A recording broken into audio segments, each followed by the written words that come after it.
Hello everyone. तो देखो बच्चों, हम लोगों ने कार्बोहाइड्रेट्स पढ़ना शुरू कर रखा था, है ना।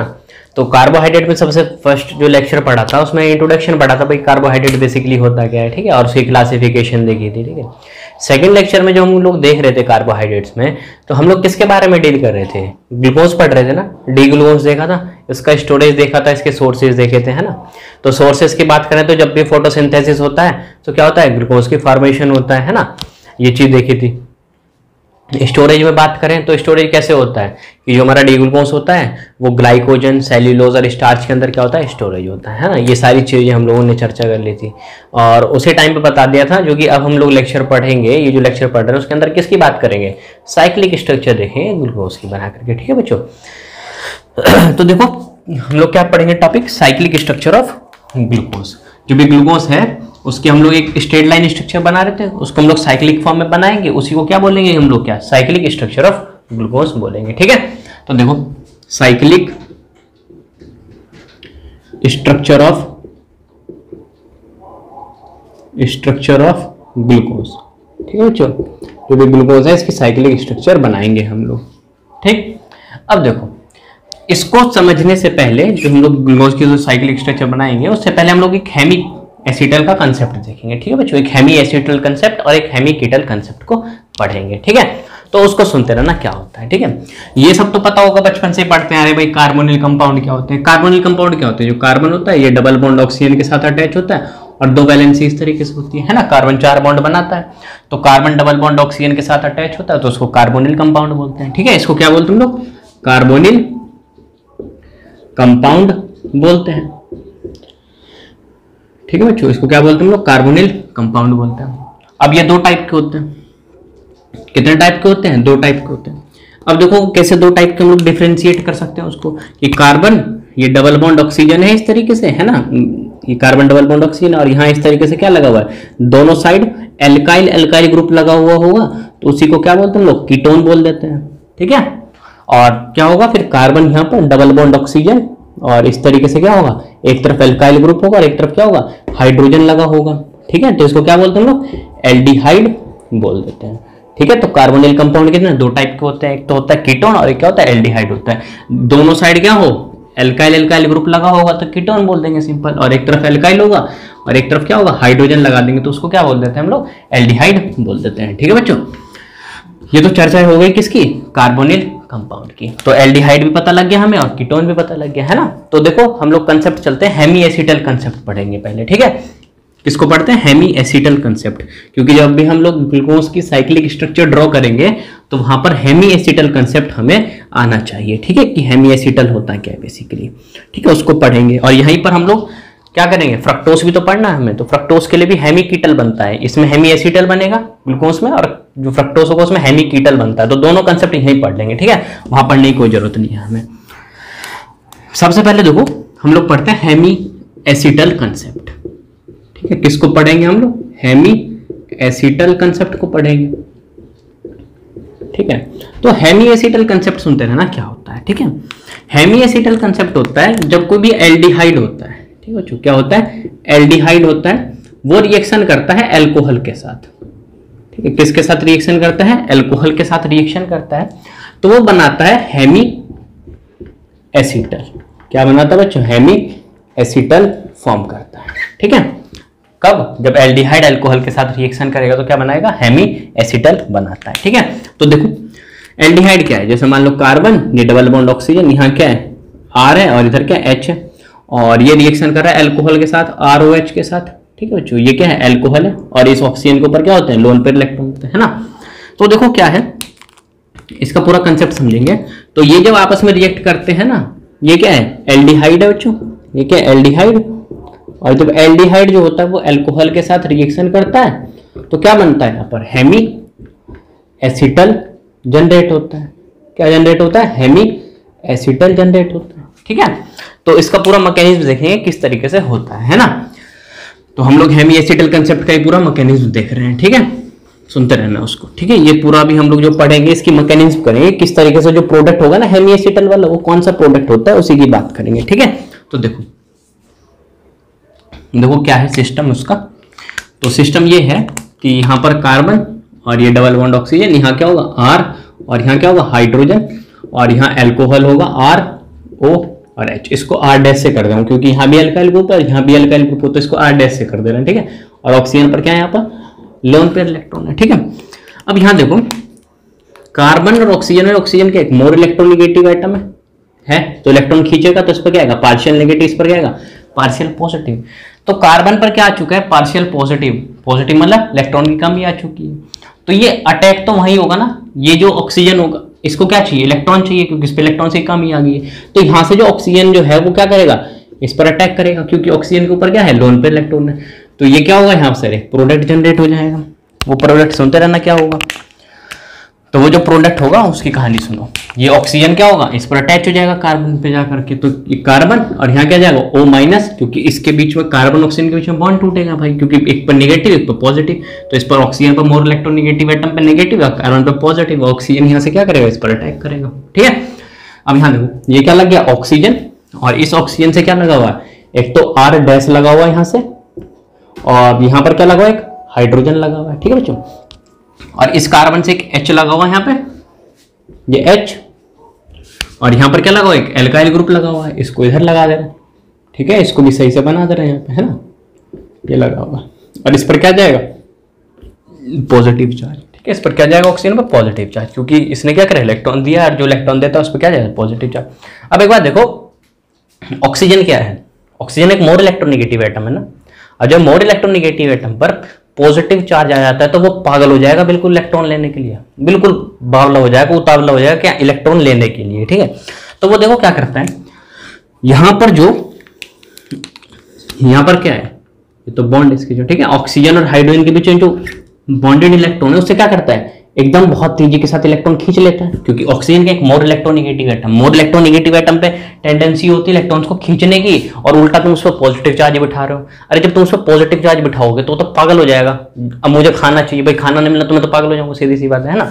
तो यहाँ पर देखो ऑक्सीजन का एक मोर इलेक्ट्रोनेगेटिव एटम है, इलेक्ट्रॉन खींचेगा तो यहाँ पर क्या होगा बॉन्ड्स ब्रेक होगा, जब बॉन्ड ब्रेक होगा तो यहाँ पर क्या जाएगा H पॉजिटिव, और ये क्या हो जाएगा पूरा पोर्शन ये हो जाएगा न्यूट्रल, ठीक है बच्चों। और ये जो H प्लस है वो जाकर के इस ऑक्सीजन के साथ अटैच हो जाएगा, ठीक है, क्या हो जाएगा इस वाले ऑक्सीजन के साथ अटैच हो जाएगा। और देखो प्रोडक्ट क्या बन जाएगा, प्रोडक्ट बन जाएगा कार्बन, और यहां से जो O, और यहां पर क्या लग जाएगा ये वाला जाकर के H लग जाएगा यहाँ पर, ठीक है। और यहां पर क्या लग जाएगा R, और यहां पर क्या है हाइड्रोजन, और इधर क्या लग गया O R डैश, ये बन गया प्रोडक्ट। और इसी को क्या बोलते हैं हम लोग हेमी एसिटल बोलते हैं, ठीक है, इसी को क्या बोलते हैं हम लोग हेमी एसिटल बोलते हैं, ठीक है बच्चों। तो ये पूरा हेमी एसिटल का कंसेप्ट होता है, ठीक है। तो हेमी एसिटल कंसेप्ट क्या कहता है कि जब कोई एल्डिहाइड होता है वो अल्कोहल के साथ रिएक्ट करेगा तो जो प्रोडक्ट बनेगा ना उसको क्या बोलेंगे हम लोग हेमी एसिटल बोलते हैं, ठीक है। अब देखो हेमी कीटल पे भी ले चलते हैं तुम्हें, एक ही बार पढ़ लेते हैं दोनों कंसेप्ट, ठीक है। तो जो ग्लूकोज होगा ना तो ग्लूकोज के अंदर हम लोग हेमी एसिटल होगा क्योंकि उसके अंदर एल्डिहाइड ग्रुप होता है, ठीक है, तो हेमी एसिटल बनेगा। और फ्रक्टोज के अंदर क्या होता है कीटोन ग्रुप होता है तो वहां हेमी कीटल बनता है। अब देखो यहां पर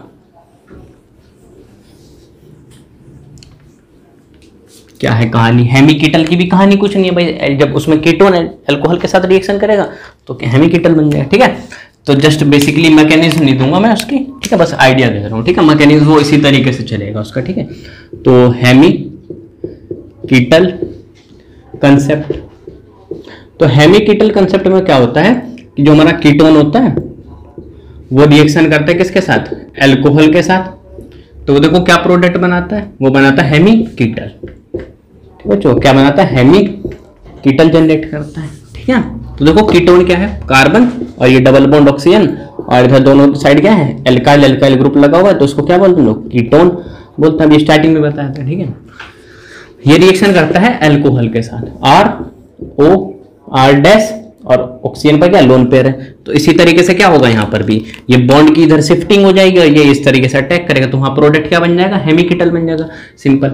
तो क्या प्रोडक्ट बन जाएगा प्रोडक्ट जनरेट कर दे रहे हैं यहाँ से, तो सिंपल क्या होगा यहाँ जो H है वही सेम पूरा मैकेनिज्म वही चलेगा, मैकेनिज्म नहीं कर रहा उसको सिर्फ प्रोडक्ट लिख रहा हूँ, तो यहाँ से क्या हो जाएगा कार्बन और यहाँ OH, ठीक है बच्चों, और यहाँ से R लगा हुआ है ये R, और इधर से एक एल्काइल ग्रुप ये लगा हुआ है और इधर से पूरा OR डैश ग्रुप लग जाएगा, ठीक है, और इसी को प्रोडक्ट को क्या बोलते हैं लोग, हेमीकीटल बोलते हैं। ठीक है, तो जो फ्रक्टोज होगा उसके अंदर हेमीकीटल का कंसेप्ट चलेगा, और जो तुम्हारा ग्लूकोज की जब साइक्लिक स्ट्रक्चर बनाएंगे तो उसमें हेमी एसिटल का कंसेप्ट चलता है। ठीक है, तो अब देखो, अब सुनते रहना, अब हम लोग बनाते हैं साइक्लिक स्ट्रक्चर ग्लूकोज की। ठीक है, क्या करेंगे, ग्लूकोज की साइक्लिक स्ट्रक्चर को ड्रॉ करेंगे। ठीक है, तो एक बात तो चलो तुम्हें बता देता हूं, पता भी होगी शायद, वो देखो क्या होता है ना।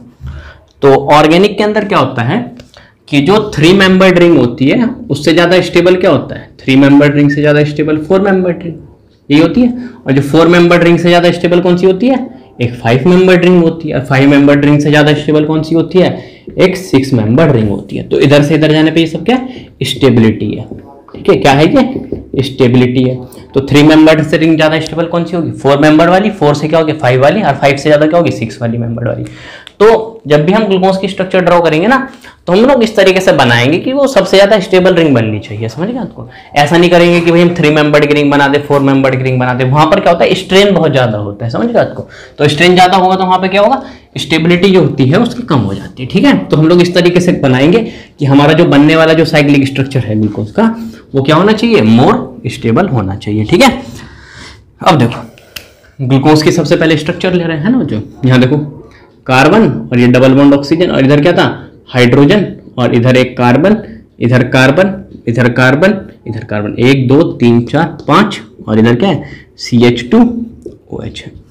ठीक है, और इधर क्या है, OH इधर है और H, फिर यहाँ पर OH, और इधर क्या है, H है, और इधर H, और इधर क्या है, OH है, और इधर OH, और इधर क्या है, H है। समझ गए बच्चों बात को। ये कौन सा ग्लूकोज है, मैं पूछूं, एक तो डी फॉर्म तो होता है और एक एल फॉर्म होता है। जब स्टीरियोकेमिस्ट्री बात कर रहे थे लास्ट लेक्चर में, तो जो सबसे लास्ट वाला जो कार्बन है उससे जो जस्ट ऊपर वाला जो कार्बन है उसमें जो OH ग्रुप राइट साइड में हो तो कौन सा होगा, डी फॉर्म होगी। तो ये वाला जो ग्लूकोज होगा कौन सा होगा, डी ग्लूकोज होगा। ठीक है बच्चों, कितना होगा, डी ग्लूकोज होगा। ठीक है, अब देखो ये तो हो गई पूरी कहानी की कौन सा ग्लूकोज है, ये कौन सा डी ग्लूकोज है। ठीक है, अब देखो इस ऑक्सीजन के ऊपर क्या है, इस ऑक्सीजन के ऊपर क्या है, लोन पेयर इलेक्ट्रॉन है ना बच्चों। ऑक्सीजन के ऊपर क्या होता है, लोन पेयर इलेक्ट्रॉन होता है, क्योंकि ऑक्सीजन जब 2 बॉन्ड बनाता है तो क्या करता है, उसके ऊपर 2 लोन पेयर इलेक्ट्रॉन होते हैं। अब सुनते रहना, ये ग्लूकोज है, कौन सा ग्लूकोज है, ये डी ग्लूकोज है। ठीक है बच्चों, अब यहाँ पर कार्बन डबल बॉन्ड ऑक्सीजन के साथ अटैच है, तो ऑक्सीजन इलेक्ट्रॉन खींचेगा तो इस पर क्या जाएगा, पार्शियल नेगेटिव, इस पर क्या आएगा, पार्शियल पॉजिटिव, यही होगा ना। या फिर मान लो चलो कार्बन ऑक्सीजन के बीच में क्या होता है, एक बॉन्ड की ब्रेकिंग होती है, ये कार्बन डबल बॉन्ड ऑक्सीजन, जब एक बॉन्ड टूटेगा तो इस पर क्या आएगा, नेगेटिव, और इस पर क्या जाएगा, पॉजिटिव आ जाएगा। ठीक है बच्चों, तो यहाँ से जो ऑक्सीजन है वो कहाँ अटैक करेगा, इस कार्बन पर अटैक करेगा। क्यों अटैक करेगा, क्योंकि इस कार्बन पर इलेक्ट्रॉन्स की कमी हो चुकी है ना। जब इलेक्ट्रॉन्स की कमी हो चुकी है तो कोई तो ऐसा इंसान चाहिए जो उसकी कमी को पूरा कर सके। ठीक है, तो वो कौन करेगा, वो बेचारा ये जो ऑक्सीजन बैठा हुआ है, ये दानवीर है आदमी, ये क्या करेगा, एकदम इस पे आकर के इसको डोनेट कर देगा। ठीक है, इसका भी लॉजिक बताऊंगा कि इसी ने क्यों किया है, इस वाले ऑक्सीजन ने, इसने ऑक्सीजन ने, इसने ऑक्सीजन ने क्यों नहीं किया, उसकी भी चर्चा करूंगा मैं। ठीक है, अभी देखो देखो क्या होगा जब ये इसको यहाँ अटैक करेगा, और यहाँ देखो इस तरीके से इसको ड्रॉ कर रहे हैं, यहाँ पर क्या है, हाइड्रोजन है। ठीक है बच्चों, क्या है, हाइड्रोजन है। तो यहाँ पर जो होगा, तो यहाँ पर क्या जाएगा, ये H+ में ब्रेक हो जाएगा, समझिए आपको। इस पर इस पर क्या होगा, जैसे ये स्पेस को डोनेट करेगा इलेक्ट्रॉन को, तो इस पर क्या देगा, पॉजिटिव। और तुम्हें क्या बताया था कि जब मोर इलेक्ट्रोनेगेटिव एटम पे क्या होगा, पॉजिटिव चार्ज होगा, तो पागल हो जाएगा, किसके, ऑक्सीजन और हाइड्रोजन के बीच में जो बॉन्ड होगा वो क्या करेगा, ब्रेक करेगा, तो H+ रिलीज हो जाएगा और ये बन जाएगा, यही बोला था ना। और ये जो H+ है वो जाकर के कहाँ अटैच हो जाएगा, वो जो H+ है वो अटैच हो जाएगा यहाँ पर जाकर के, क्योंकि H+ पे इलेक्ट्रॉन्स की कमी है, तो ये तो वहीं जाएगा ना जहाँ पे इलेक्ट्रॉन्स मिलेंगे। तो इसको क्या है, O नेगेटिव, नेगेटिव मतलब इलेक्ट्रॉन डेंसिटी बहुत ज्यादा है, तो यहाँ पर क्या जाएगा, हाइड्रोजन आ जाएगा। ठीक है, अब इसकी नंबरिंग कर देना। नंबरिंग देखो किस तरीके से करेंगे, इसको बोलते हैं 1, इसको 2 कार्बन, इसको 3, ये 4, ये 5, ये 6। ठीक बच्चों, अब देखो यहाँ पर क्या से होगा, ये इस तरीके से ड्रॉ कर रहे हैं। सबसे पहले इसको इस तरीके से ड्रॉ करेंगे, और यहाँ पर क्या लगा हुआ है, ये ऑक्सीजन है, 5th नंबर का जो कार्बन पे जो ऑक्सीजन है वो फर्स्ट वाले से अटैच है। ठीक है, तो देखो कार्बन, सुनते रहे, कार्बन, और इधर क्या है, OH लग जाएगा इधर। ठीक है, इधर क्या लग जाएगा, OH लग जाएगा, और इधर क्या हो जाएगा, एक हाइड्रोजन, फिर इधर कार्बन, इधर OH, और इधर क्या है, H, फिर कार्बन, यहाँ OH, इधर क्या है H है, फिर यहाँ कार्बन, इधर OH, इधर कितना H, ये कार्बन, इधर OH और इधर क्या है H और इधर क्या है CH2OH है। ठीक है ना बच्चों, ये हो गया 1 2 3 4 5 6 6 मेंबर की होगी। ठीक है, तो यहाँ तो H तो हट चुका है, H कहाँ आ चुका है, ये वाला यहाँ पर आ चुका है, और ये वाला जो ऑक्सीजन है वो किसके साथ इंटरलिंक करेगा, ये जो फिफ्थ वाला जो कार्बन है इस पे जो ऑक्सीजन है वो किसके साथ इंटरलिंक करेगा, फर्स्ट वाले के साथ इंटरलिंक करेगा। ठीक है बच्चों, तो ये इस तरीके से फर्स्ट वाले कार्बन से जो ऑक्सीजन है वो क्या करेगा, वो इन दोनों कार्बन को ज्वाइन करके रखेगा। इतना समझे नहीं समझे, समझ गए ना आपको। इस वाले स्ट्रक्चर से हम लोगों ने क्या क्या ये बनाया है। ठीक है, इस वाले स्ट्रक्चर से क्या करा है, ये वाला प्रोडक्ट जनरेट किया। ठीक, अब देखो है ना, इतना समझ गए। अब देखो इसी से हम लोग एक साइक्लिक स्ट्रक्चर ड्रॉ करेंगे। ठीक है, क्या करेंगे, एक साइक्लिक स्ट्रक्चर को ड्रॉ करेंगे। सुनते रहे ना उस वाली बात को भी, किस तरीके से हम लोग साइक्लिक स्ट्रक्चर इसको ड्रॉ करेंगे। ये बनाने का रीजन क्या था कि हमारा जो प्रोडक्ट बनेगा ना साइक्लिक स्ट्रक्चर वो इसी से बनेगा। ठीक है बच्चों, तो देखो फिर से नंबरिंग कर लो भाई, नंबरिंग करनी हमें आती है। तो 1, ये 2, ये 3, ये 4, ये 5, ये क्या होगा 6 हो जाएगा। ठीक है बच्चों, तो 1 2 3 4 5 और 1 6, समझ गया आपको। तो 1 2 3 4 5 और ये क्या हो गया 6 हो गया। ठीक है, तो 6 मेंबर की एक रिंग बन जाएगी साइक्लिक रिंग, उसको बना दो। ठीक है, 6 मेंबर की साइक्लिक रिंग बना दो। ठीक है, ये इस तरीके से हो गया, समझ गए बात को। और ये इस तरीके से 6 मेंबर की बन गई, और यहाँ ये इस तरीके से होगा।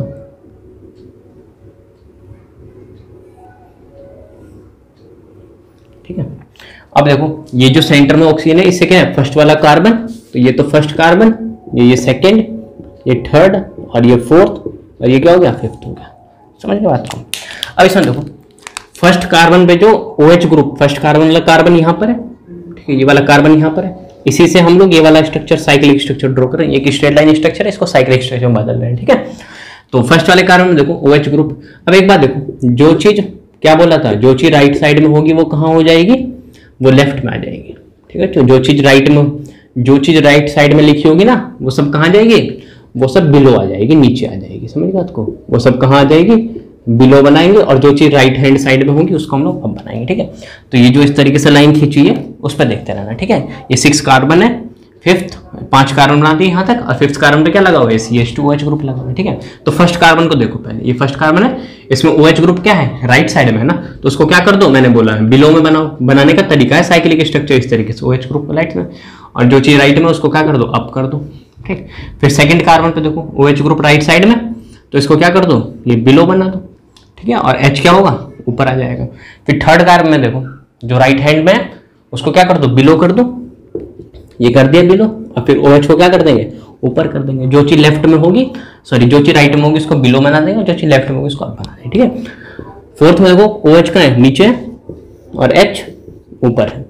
ठीक है, और फिफ्थ में देखो, फिफ्थ में क्या है, CH2OH ग्रुप है, तो इसको यहाँ पर रख दो, CH2OH रख दिया हम लोगों ने, CH2OH, और H को क्या कर दो, यहाँ पे लगा दो। तो ये जो स्ट्रक्चर बन गई ये क्या है, साइक्लिक स्ट्रक्चर ऑफ ग्लूकोज है। ठीक है बच्चों, कौन सी है, साइक्लिक स्ट्रक्चर ऑफ ग्लूकोज है। इतना समझे नहीं समझे। ठीक है, तो एक ही फंडा ध्यान रखना जब भी बनाना हो, पहले तो सिंपल ग्लूकोज बनाया और फिर हेमी एसिटल जनरेट किया। हेमी एसिटल किस तरीके से जनरेट किया, जो फिफ्थ वाले कार्बन पे OH ग्रुप था वहां पर जो ऑक्सीजन था उसने डोनेट किया, तो हेमी एसिटल का पूरा कंसेप्ट लगाया यहाँ पर, ये फॉर्म हो गया, और इसी से 6 मेंबर की रिंग जनरेट करके नंबरिंग करके पूरा फॉर्म कर दिया। ठीक है, साइक्लिक स्ट्रक्चर फॉर्म कर दिया। अब देखो अभी सुनते रहना, एक चीज बता रहा हूँ यहाँ, ये वाला जो ग्लूकोज है उसका नाम होता है अल्फा डी ग्लूकोज। ठीक है बच्चों, क्या नाम है इसका, अल्फा डी ग्लूकोज। समझिएगा, तो सुनते रहना इस बात को। 2 तरीके ग्लूकोज है, एक तो अल्फा डी ग्लूकोज है और एक होता है बीटा डी ग्लूकोज। ठीक है, 2 टाइप की क्रिस्टलाइन फॉर्म ग्लूकोज की एग्जिस्ट करती है, एक तो अल्फा डी ग्लूकोज और एक क्या होती है, बीटा डी ग्लूकोज। ठीक है, क्यों है कैसे अभी बताते हैं इसको। ठीक है, तो ये वाली जो है वो अल्फा डी ग्लूकोज है। ठीक, अब देखो सुनते रहना, अभी हम लोग बात करेंगे आगे।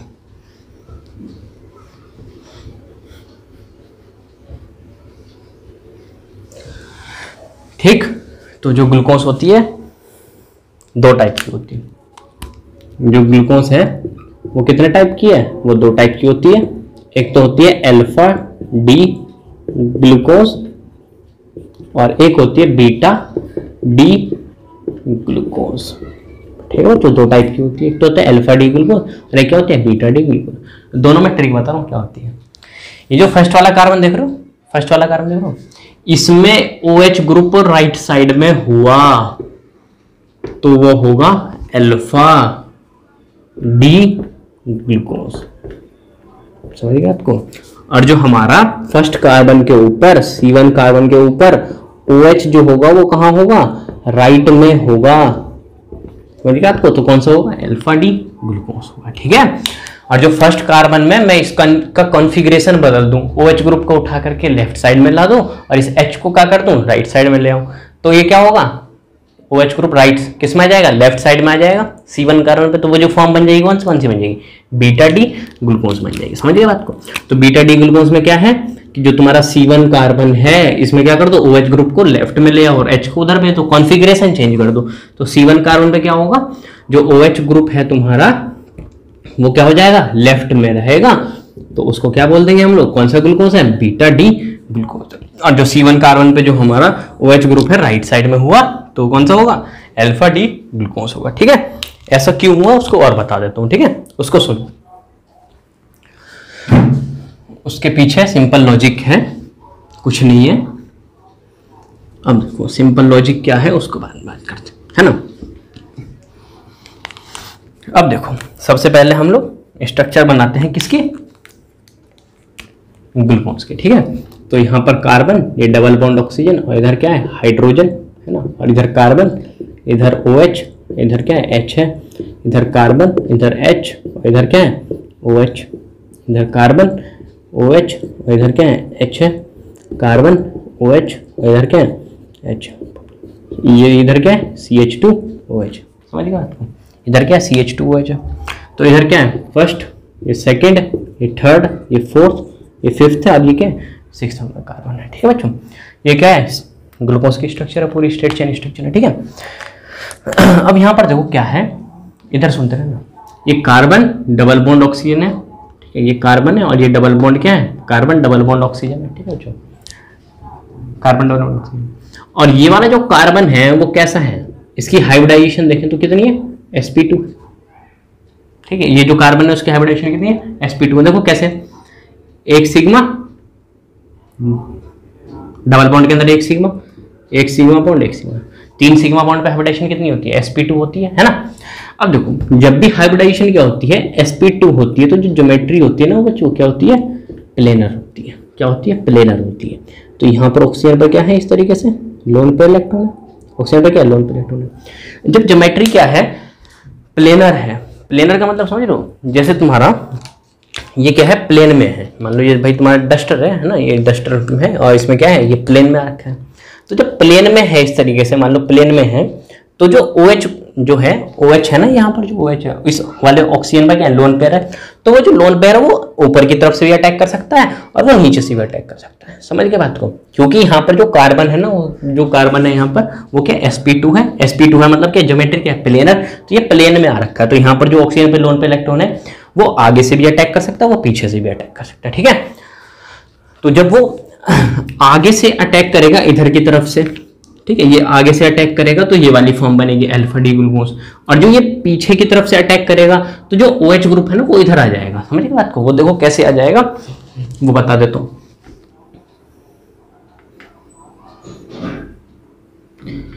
वो जो है वो इस तरीके से सिचुएशन बन जाएगी, वो इस तरीके से। ठीक है, कि OH ग्रुप इस बार कहाँ जाएगा? ये इधर आ जाएगा, और हाइड्रोजन कहाँ जाएगा? वो इधर आ जाएगा। ठीक है, क्योंकि देखो ये क्या है? कार्बन जो है वो sp2 वाला कार्बन है ना, वो क्या होगा? प्लेनर हो गया। sp2 वाला क्या हो गया? प्लेनर है। तो वो ऑक्सीजन पे जो लोन पेयर है वो इधर आगे से भी अटैक करेगा, आगे से अटैक करेगा तो अल्फा डी ग्लूकोज बन जाएगा, जिसमें OH ग्रुप क्या था? यहाँ राइट साइड में था। लेकिन और जो ऑक्सीजन पे लोन पेयर है वो पीछे से अटैक कर रहा है, तो कौन सा बनेगा? क्योंकि यहाँ पर जो कार्बन वो प्लेनर है। ठीक है, वो क्या? प्लेनर है। तो वो जो ग्लूकोज बनेगा ना, वो इसमें OH ग्रुप जो है वो क्या जाएगा, इधर लेफ्ट की तरफ आ जाएगा, कॉन्फ़िगरेशन बदल गया। देख लो, एक बार OH इधर था, एक बार OH इधर था, तो ये वाला जो ग्लूकोज हो जाएगा वो कौन सा हो जाएगा, वो वाला जो ग्लूकोज होगा वो होगा बीटा डी ग्लूकोज। ठीक है, कौन सा ग्लूकोज हो जाएगा, बीटा डी ग्लूकोज। इतना समझे नहीं समझे, ठीक है। तो ये तो हो गई बात।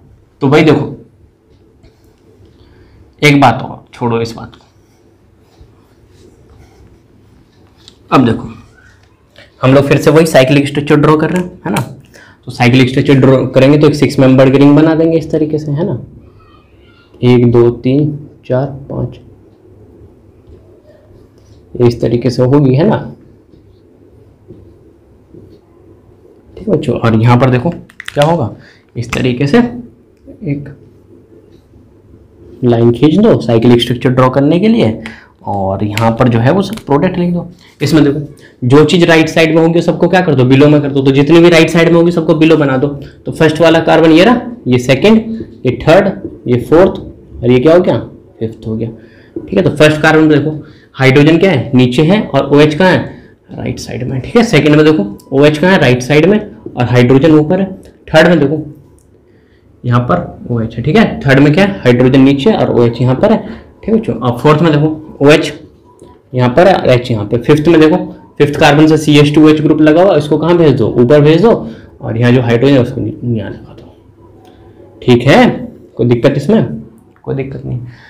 तो OH ग्रुप इस बार कहाँ चला गया, ऊपर चला गया ना। और जब हम लोग अल्फा डी ग्लूकोज बना रहे थे उसमें OH ग्रुप कहाँ था, वो नीचे था, यहाँ पर था, समझ गया। तो ये क्या हो गया, बीटा डी ग्लूकोज हो गया। ठीक है, अब एक बात देख रहे हो, यही वाला जो यहाँ पर जो ऑक्सीजन था वो ही तो फिफ्थ कार्बन पे जो ऑक्सीजन था तो वो अटैक कर रहा था उस पर जाकर के, वो क्यों कर रहा था, फोर्थ नंबर वाला जो कार्बन है उस पर तो ऑक्सीजन है बगल में लगा, वो क्यों नहीं अटैक कर रहा था।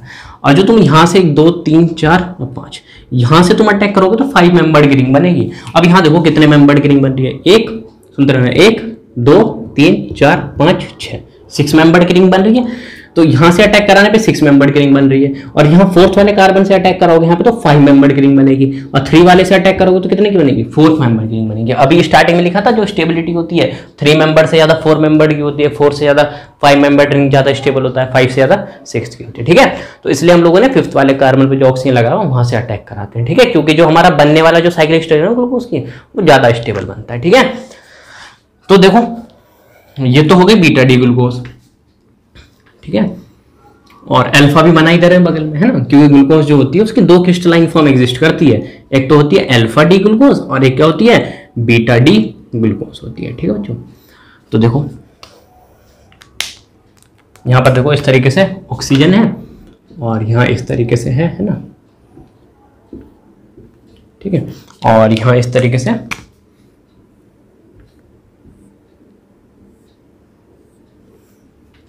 ठीक है, ये तो कहानी हो गई इसकी।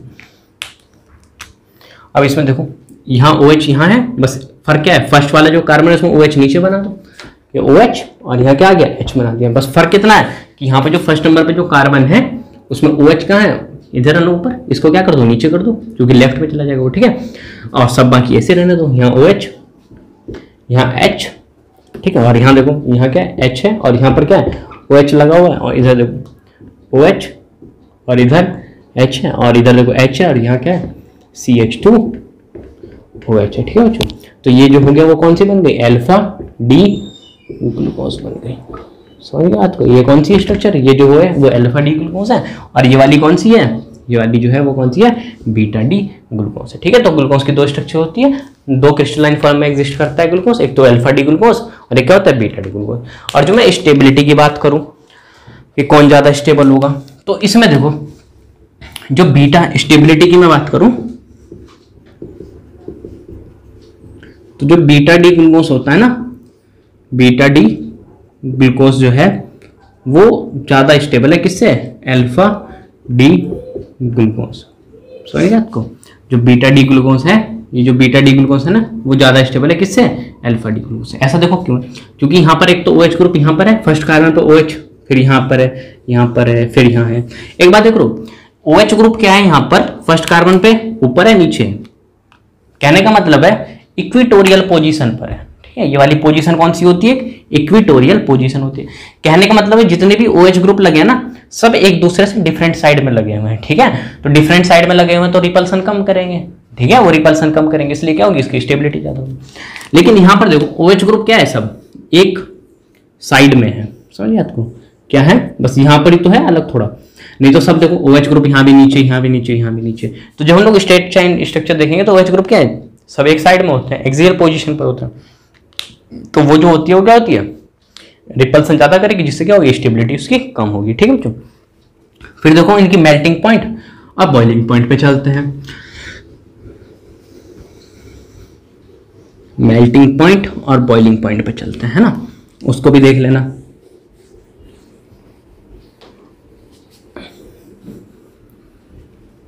देखो मेल्टिंग पॉइंट और बॉइलिंग पॉइंट, ठीक है, अल्फा डी ग्लूकोज की और क्या है, बीटा डी ग्लूकोज की।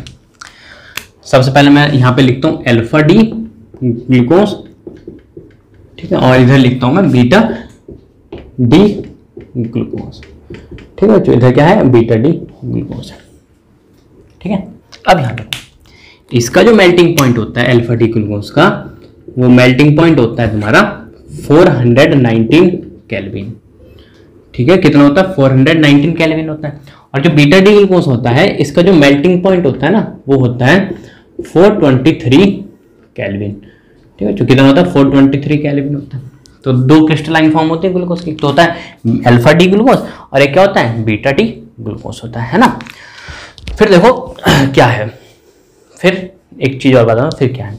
तो जो अल्फा डी ग्लूकोज है उसका मेल्टिंग पॉइंट कितना, 419 केल्विन, और जो बीटा डी ग्लूकोज है उसका मेल्टिंग पॉइंट कितना है, 423 केल्विन है, ठीक है। जो कितना है, 423 केल्विन है बीटा डी ग्लूकोज का, ठीक है। अब यहां पर एक बात देखो क्या है, अब जो चीज भाई ज्यादा स्टेबल होगी उसका मेल्टिंग पॉइंट ज्यादा होगा ना, सोचने वाली बात है कि वो आसानी से नहीं मेल्ट होगा। तो इससे भी तो हम लोग आइडिया लगा सकते हैं कि जो बीटा डी ग्लूकोज है उसका जो मेल्टिंग पॉइंट है वो ज्यादा है किससे, अल्फा डी ग्लूकोज से। तो इसका जो मेल्टिंग पॉइंट है बीटा डी ग्लूकोज का, वो अल्फा डी ग्लूकोज से क्या है, ज्यादा है ना, समझ गए आपको। तो इसलिए क्या बोला, जो ज्यादा स्टेबल है बीटा डी ग्लूकोज से, अल्फा डी ग्लूकोज से, ठीक है। फिर नेक्स्ट देखो हम लोग बताते हैं क्या होता है। ये जो होता है ना, जिसकी जो क्रिस्टलाइन फॉर्म बनती है, क्रिस्टलाइन फॉर्म जो भी ऑब्टेन्ड होती है वो होती है एट 30 डिग्री सेल्सियस। कहने का मतलब है जब अल्फा डी ग्लूकोज का सॉल्यूशन है उससे हमें क्रिस्टलाइन फॉर्म बनाना हो तो कितने डिग्री सेल्सियस पर ऑब्टेन रहती है, 30 डिग्री सेल्सियस में। लेकिन जब crystalline form beta D glucose की बनानी हो, crystalline form obtained at 98 degree Celsius. और जब भी हमें बीटा डी ग्लूकोज ले रखा है तो बीटा डी ग्लूकोज में क्या है, जो तुम्हारा कोई सॉल्यूशन है बीटा डी ग्लूकोज का, उसमें से हमें क्या करना है, क्रिस्टलाइन फॉर्म बनानी, तो कितने बनेगी, 98 डिग्री सेल्सियस पर बनेगी, ठीक है। और स्टेबिलिटी की बात हम लोगों ने कर ली थी जनरली। अब देखो एक नया टॉपिक पढ़ते हैं। नया टॉपिक क्या है, वो है एपीमर्स एंड एनोमर्स, ठीक है। क्या बनाएंगे हम लोग, पढ़ेंगे एनोमर्स एंड एपीमर्स, एक नया टॉपिक और बहुत ही इंपॉर्टेंट टॉपिक है, ठीक है बच्चों। तो देखो anomers and epimers, anomers and epimers, इसको सुनते रहना भाई, क्या है एनोमर्स और एपीमर्स, ठीक है। तो देखो क्या है एनोमर्स, क्या है एपीमर, क्या, सुनते रहना अच्छे से। पहले ग्लूकोज की स्ट्रक्चर बनाना है, कार्बन डबल बॉन्ड ऑक्सीजन और यहाँ क्या है हाइड्रोजन, ठीक है, इस तरीके से। अब चलो छोड़ो, मैं साइक्लिक स्ट्रक्चर ही ड्रॉ कर देता हूँ, है ना। साइक्लिक स्ट्रक्चर में क्या था, कार्बन, यहाँ क्या था OH, और इधर क्या था H था, और इधर कार्बन, इधर OH, इधर H, फिर कार्बन, इधर OH, इधर क्या है H है, इधर कार्बन, इधर OH, इधर क्या है H है, इधर कार्बन, इधर OH, और इधर क्या है H है, और इधर क्या लगा हुआ CH2OH, ठीक है बच्चों। और यहाँ भी नहीं है कुछ, क्योंकि यहाँ से तो सीधा ऑक्सीजन लगा होगा,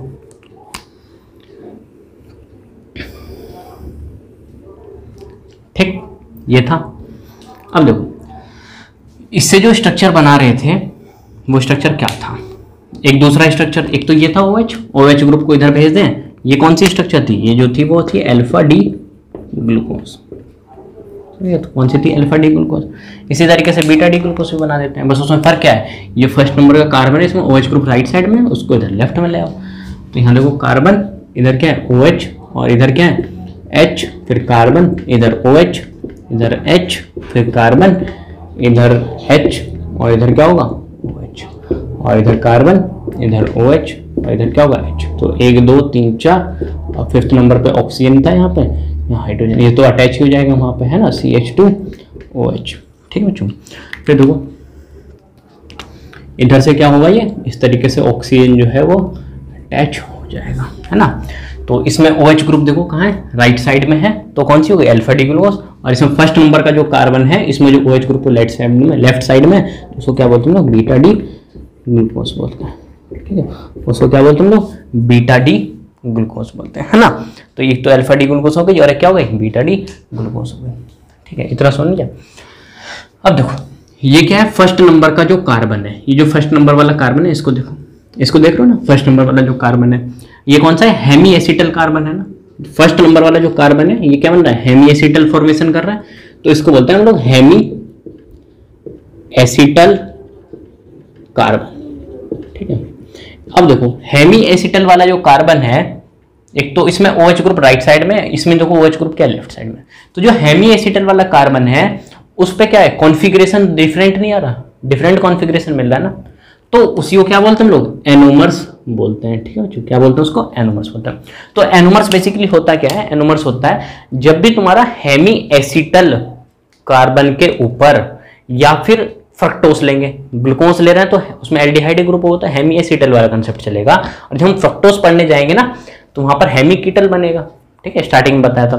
तो हेमी एसिटल, मैं क्या बता रहा हूँ, एक्सप्लेन कर रहा हूँ एनोमर्स को। एनोमर्स क्या होता है, हेमी एसिटल कार्बन या फिर हेमी कीटल कार्बन पर कॉन्फ़िगरेशन डिफरेंट आ रहा होगा, समझा, तो उसको क्या बोलते हैं हम लोग, एनोमर्स बोलते हैं। तो यहाँ पर देखो, इसमें कार्बन नंबर जो हेमी एसिटल वाला कार्बन है, इसमें OH ग्रुप राइट साइड में है, और जो यहाँ पर हेमी एसिटल वाला कार्बन है, इसमें OH ग्रुप लेफ्ट साइड में है। तो यहाँ पर हेमी एसिटल है, और जो हेमी कीटल हुआ तो वहां पर भी कॉन्फ़िगरेशन। तो हेमी एसिटल या फिर हेमी कीटल कार्बन पर जो कॉन्फ़िगरेशन डिफरेंट होगा, तो उसको क्या बोलते हैं हम लोग, एनोमर्स बोलते हैं। ठीक है, उसको क्या बोलते हैं हम लोग, एनोमर्स बोलते हैं। और हेमी एसिटल और हेमी कीटल कार्बन को छोड़ करके बाकी जितने भी कार्बन हैं, उन कार्बन पर कोई कॉन्फ़िगरेशन चेंज हो गया, जैसे मतलब यहाँ पर H है और इधर क्या OH है, यही है ना, और जो ये OH इधर आ जाए और H इधर आ जाए, तो कॉन्फ़िगरेशन बदल जाएगा ना, तो उसको क्या बोलेंगे हम लोग, उसको बोलेंगे हम लोग एपीमर। क्या बोलेंगे उसको हम लोग, एपीमर्स। ठीक है, तो एनोमर्स एपीमर्स में क्या होता है, एनोमर्स वो होते हैं जब तुम्हारा हेमी एसिटल वाले कार्बन पर, या फिर हेमी फ्रक्टोज पढ़ेंगे तो हेमी कीटल चलेगा, तो हेमी एसिटल या हेमी कीटल कार्बन पर कि क्या होगा, कॉन्फ़िगरेशन डिफरेंट होगा, तो उसको क्या बोलेंगे हम लोग, एनोमर्स। और हेमी एसिटल और हेमी कीटल कार्बन को छोड़ करके बाकी कोई भी कार्बन होगा, उनमें से किसी पर कॉन्फ़िगरेशन डिफरेंट होगा, तो उसको क्या बोलेंगे हम लोग, एपीमर्स। ठीक है, किसी भी कार्बन पर, किसी भी एनी कार्बन में, जरूरी मैं नहीं बोलता ना कि हेमी एसिटल हेमी कीटल कार्बन को छोड़ करके एपीमर में वो भी शामिल हो जाएंगे। ठीक है, तो किसी भी ग्लूकोज के किसी भी कार्बन पर 6 कार्बन है, 6 कार्बन में से किसी पर भी कॉन्फ़िगरेशन डिफरेंट हुआ तो एपीमर। और स्पेशली किस पर हो रहा होगा, हेमी एसिटल या हेमी कीटल कार्बन पर कॉन्फ़िगरेशन बदला होगा, उसको एनोमर्स बोलेंगे। ठीक है, तो सारे एनोमर्स, ऑल एनोमर्स क्या होंगे, एपीमर्स कहला सकते हैं ना, कहला सकते हैं, वैसे बात है ना, ये समझे। तो एक बात देखो, एक बात और बता दे रहा हूं मैं, जैसे हम लोग ग्लूकोज ही ले रहे हैं ना, उसको देखते रहना।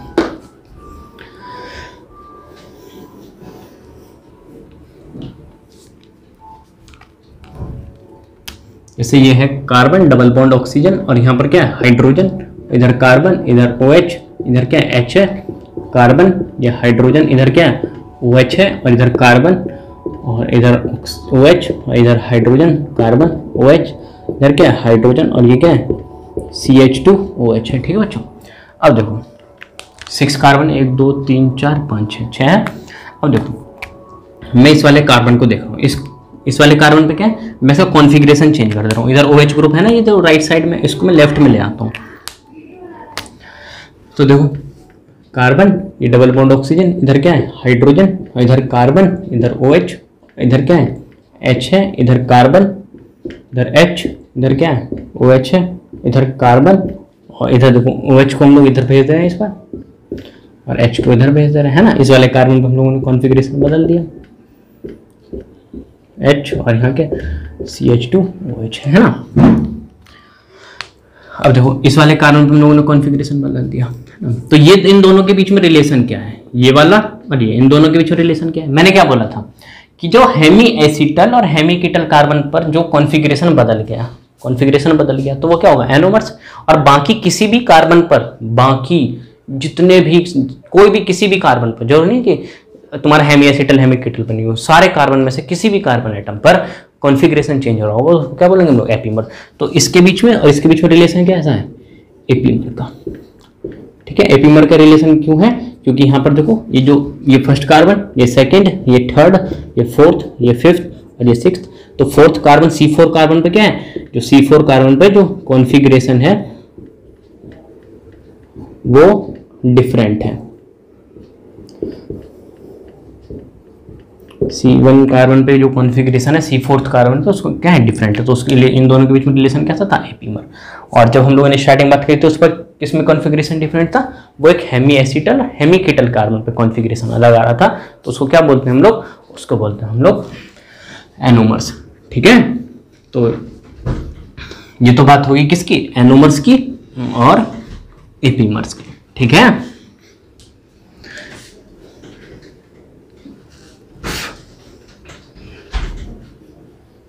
तो देखो क्या है कहानी इसकी, कहानी ये है एनोमर्स क्या है, ठीक है। एनोमर्स मैं हिंदी में लिखता हूं, ठीक है।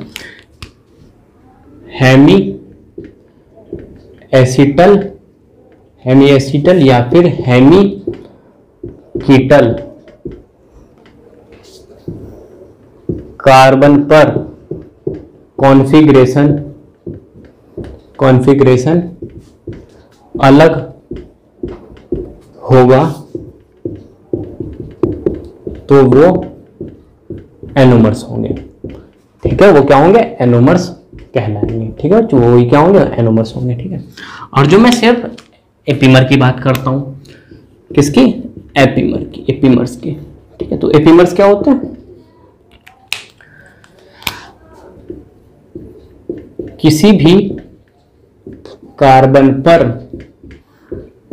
कॉन्फ़िगरेशन डिफरेंट है, कॉन्फ़िगरेशन क्या है, किसी भी कार्बन पर कॉन्फ़िगरेशन डिफरेंट है, ठीक है, डिफरेंट है, तो हम उसको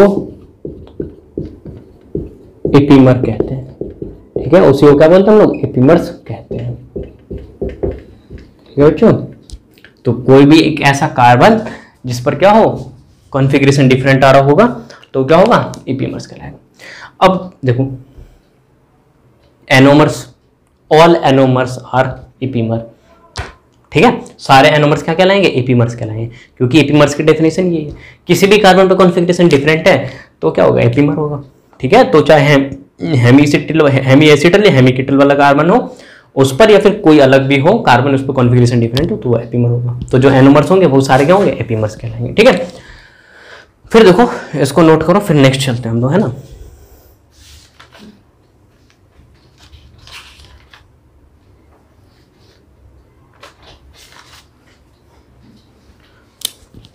नेक्स्ट देखो हम लोग बात करते हैं म्यूटा रोटेशन की, बड़ा इंपॉर्टेंट है म्यूटा रोटेशन। ये तो कहानी होगी पूरी एनोमर्स की और किसकी एपीमर्स की।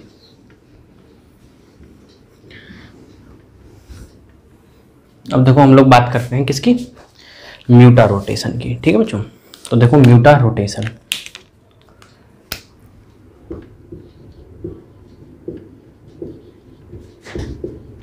म्यूटा रोटेशन देखो है क्या, है ना। देखो क्या कर रखा है हम लोगों ने, क्या करें एक कंटेनर लिया, ठीक है, एक कंटेनर लिया और इस कंटेनर के अंदर हम लोगों ने क्या किया है अल्फा डी ग्लूकोज को भर रखा है, ठीक है। क्या रख रखा है अल्फा डी ग्लूकोज को रख रखा है इस कंटेनर के अंदर, ठीक है। और यहाँ से क्या कर रहे हैं हम लोग प्लेन पोलराइज लाइट को पास कर रहे हैं, ठीक है। जो क्या कर रहे हैं हम लोग प्लेन पोलराइज लाइट को इधर से पास कर रहे हैं, और ये प्लेन पोलराइज लाइट को हम लोग शॉर्ट फॉर्म में पीपीएल बोलते हैं।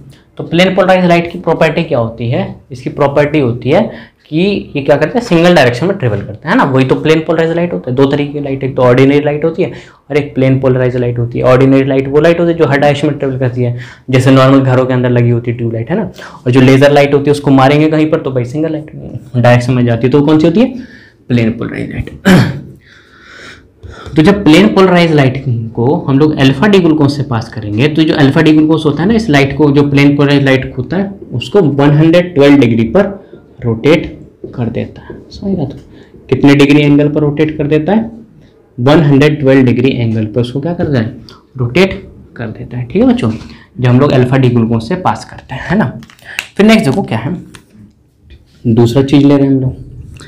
फिर एक दूसरा कंटेनर लिया, उसके अंदर हम लोग क्या करते हैं, बीटा डी ग्लूकोज को डाल देते हैं। ठीक है बच्चों, एक कंटेनर लिया जिसके अंदर हम लोगों ने क्या करा, प्योर अल्फा डी ग्लूकोज को डाला, उसके अंदर प्लेन पोलराइज लाइट को डालना, तो 112 डिग्री पे घुमा रहा है तो उसको क्या बोलते हैं हम लोग, म्यूटा रोटेशन।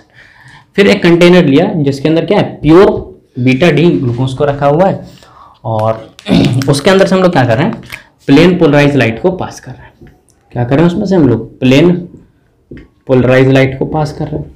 तो जब प्योर बीटा डी ग्लूकोज है कंटेनर के अंदर और हम लोग क्या कर रहे हैं, प्लेन पोलराइज लाइट को पास कर रहे हैं, तो ये जो बीटा डी ग्लूकोज है ना, इस लाइट को जो है वो 18 डिग्री एंगल पर घुमा रहा है। क्या कर रहा है, 18 डिग्री एंगल पर घुमा रहा है। अब एक बात देखो, ये जो अल्फा डी ग्लूकोज होता है और जो बीटा डी ग्लूकोज होता है ना, ये क्या होता है, इंटर कन्वर्टिबल होते हैं। ये सब क्या होते हैं, जो अल्फा डी ग्लूकोज है और जो बीटा डी ग्लूकोज होता है वो सब क्या होता है, इंटर कन्वर्टिबल होते हैं। इंटर कन्वर्टिबल का मतलब पता है क्या होता है, ये एक दूसरे फॉर्म में क्या होते हैं, इंटर कन्वर्ट हो जाते हैं। तो अल्फा डी ग्लूकोज जो होता है वो बीटा डी ग्लूकोज में कन्वर्ट होता है, और बीटा डी ग्लूकोज जो होता है वो अल्फा डी ग्लूकोज में कन्वर्ट हो जाता है। ठीक है, इतना समझ लो। तो अल्फा डी ग्लूकोज और जो बीटा डी ग्लूकोज है वो आपस में एक दूसरे में क्या करते हैं, इंटर कन्वर्टिबल रहते हैं। तो जब एक कंटेनर लिया, उस कंटेनर के अंदर प्योर अल्फा डी ग्लूकोज भर रखा है और उसमें से हम लोग प्लेन पोलराइज लाइट को पास कर रहे हैं, तो वो क्या कर रहा है, इसको 112 डिग्री एंगल पर रोटेट कर रहा है। ठीक है, और फिर दूसरा कंटेनर लिया, उसमें बीटा डी ग्लूकोज है और उसमें से क्या कर रहे हैं, प्लेन पोलराइज लाइट को पास कर रहे हैं, तो उसको कितने डिग्री एंगल पर रोटेट कर रहा है, 18 डिग्री एंगल पर, 18 डिग्री एंगल पर उसको लाइट को रोटेट कर रहा है। ठीक, अब देखो क्या है, जब हम क्या करें, वाटर बाथ ले रहे हैं, ठीक है, पानी का भरा हुआ एक कंटेनर ले रहे हैं, ठीक है, पानी का भरा हुआ है, इसके अंदर एक कंटेनर है, उसके अंदर पानी भरा हुआ है। ठीक है, इस तरीके से इसके अंदर हम लोग इस तरीके से पानी भरा हुआ मान लो, कंटेनर के अंदर भरा हुआ है, और इसके अंदर क्या कर रहे हैं हम लोग, अल्फा डी ग्लूकोज को डाल रहे हैं। किसको भर रहे हैं इसके अंदर, अल्फा डी ग्लूकोज को डाल रहे हैं, अल्फा डी ग्लूकोज को डाल रहे हैं। ठीक है, तो जो अल्फा डी ग्लूकोज होता है, जैसे उसको वाटर के अंदर डालते हैं तो ये कन्वर्ट होता है तुम्हारा बीटा डी ग्लूकोज के अंदर, जो होता है वो कन्वर्ट हो जाता है। ठीक है बच्चों, तो जो तुम्हारा अल्फा डी ग्लूकोज है वो किस में कन्वर्ट होता है, जब उसको पानी के एक बात में डाल दो, पानी के कंटेनर में डाल दो, वो बीटा डी ग्लूकोज में जाकर के कन्वर्ट हो जाता है। ठीक है, क्योंकि अभी हम लोगों ने बताया कि जो अल्फा डी ग्लूकोज होता है, जो बीटा डी ग्लूकोज होता है, वो सब क्या होता है, इंटर कन्वर्टिबल होते हैं। ठीक है, तो अल्फा डी ग्लूकोज जो होता है वो बीटा डी ग्लूकोज में इंटर कन्वर्ट हो जाता है, और बीटा जो होता है अल्फा में कन्वर्ट होता है ना। अब देखो हम लोग क्या कर रहे हैं, यहाँ से एक प्लेन पोलराइज लाइट को पास कर रहे हैं, है ना बच्चों। क्या कर रहे हैं हम लोग, प्लेन पोलराइज लाइट को इधर से पास कर रहे हैं। तो जो प्लेन पोलराइज लाइट को पास करेंगे, तो जो हमारा प्योर फॉर्म में अल्फा डी ग्लूकोज है वो कितने पर रोटेट करता है, 112 डिग्री एंगल पर रोटेशन करता है ना। और जो हमारा प्योर कंटेनर के अंदर बीटा डी ग्लूकोज होता है, तो प्लेन पोलराइज लाइट को कितने पर रोटेट कर देता है, 18 डिग्री पे कर देता है। तो अल्फा डी ग्लूकोज को क्या करते हैं हम लोग, वाटर के कंटेनर में रख दिया, सॉल्यूशन तैयार कर दिया, तो अल्फा डी ग्लूकोज क्या कन्वर्ट होता है बीटा डी ग्लूकोज में, और उस कंटेनर में हम क्या करें, प्लेन पोलराइज लाइट को पास कर रहे हैं। तो हम लोगों ने ये देखा कि जो हमारा एंगल ऑफ रोटेशन है, एंगल ऑफ रोटेशन है वो क्या होता जा रहा है, वो 112 डिग्री से क्या होता जा रहा है, वो डिक्रीज होता जा रहा है। समझ गए बात को, ऐसा देखो क्यों था, क्योंकि इनिशियली क्या था, अल्फा डी ग्लूकोज क्या था, 100% था। इनिशियली जो था, जो अल्फा डी ग्लूकोज था वो कितना था, 100% लेके चले थे। तो जब 100% लेके चले थे अल्फा डी ग्लूकोज को, तो वो कितने पर रोटेट करता है, 112 डिग्री पे करते हैं। लेकिन धीरे धीरे क्या हुआ, वो जो अल्फा डी ग्लूकोज है वो किस में कन्वर्ट हो गया, बीटा डी ग्लूकोज में कन्वर्ट हो गया, बीटा डी ग्लूकोज में कन्वर्ट हो गया। और जो बीटा डी ग्लूकोज का रोटेशन होता है वो कितना होता है, 18 डिग्री होता है। ये सब एक्सपेरिमेंट से आया हुआ है। ठीक है, तो जब हम लोगों ने कंटेनर के अंदर क्या करा, प्लेन पोलराइज लाइट को डाला, जिसमें अल्फा डी ग्लूकोज थोड़ा सा, मान लो ये 90% है और ये 10% बीटा डी ग्लूकोज बन चुका है। आपको अभी कितना बचा हुआ है, 100% अल्फा डी ग्लूकोज लिया था, उसमें से 10% जो है वो बीटा डी ग्लूकोज में कन्वर्ट हो चुका है। कितना बचा हुआ है, 90% बचा हुआ, बाकी 10% किस में कन्वर्ट हो गया, बीटा। तो अब जब हम लोग इस कंटेनर से पास कर रहे हैं प्लेन पोलराइज लाइट को, तो अब जो है ना उसका जो एंगल ऑफ जो प्लेन पोलराइज लाइट को रोटेट कर रहा है वो 112 डिग्री से वो कम पे रोटेट कर रहा है, ठीक है, 112 डिग्री एंगल से किस पे, कम पर रोटेट कर रहा है। वो कितना कम पर रोटेट करेगा, वो जब तक उसका रोटेशन कम होता जाएगा, जब तक अल्फा डी ग्लूकोज और जो बीटा डी ग्लूकोज है वो क्या ना आ जाए, इक्विलिब्रियम में ना आ जाए, ठीक है, जब तक क्या करेगा, वो डिक्रीज करता रहेगा। समझ गए आपको। तो जब अल्फा डी ग्लूकोज और जो बीटा डी ग्लूकोज होता है, जब दोनों ही क्या होते हैं, इक्विलिब्रियम में आ जाते हैं। इक्विलिब्रियम का मतलब समझ लो, जितना rate of forward reaction equal to rate of backward reaction, जैसे अल्फा डी ग्लूकोज बन रहा है ऐसे बीटा डी ग्लूकोज में कन्वर्ट हो रहा है, और बीटा डी ग्लूकोज क्या है, अल्फा डी ग्लूकोज में कन्वर्ट हो रहा है। तो जो दोनों की बनने की जो दर है ना, वो रेट है, वो क्या सेम है। तो दोनों क्या है, अमाउंट फिक्स है, दोनों की कंसेंट्रेशन फिक्स है।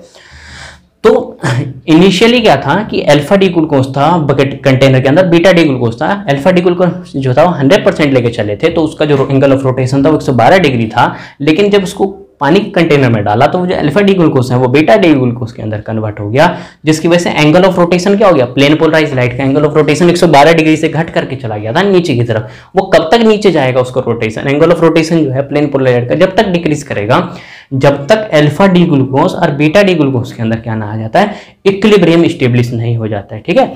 जब एक बार इक्विलिब्रियम स्टेब्लिश हो गया अल्फा डी ग्लूकोज और बीटा डी ग्लूकोज के बीच में, तो वहां पर जो होता है वो म्यूटा रोटेशन स्टॉप हो जाता है, ठीक है।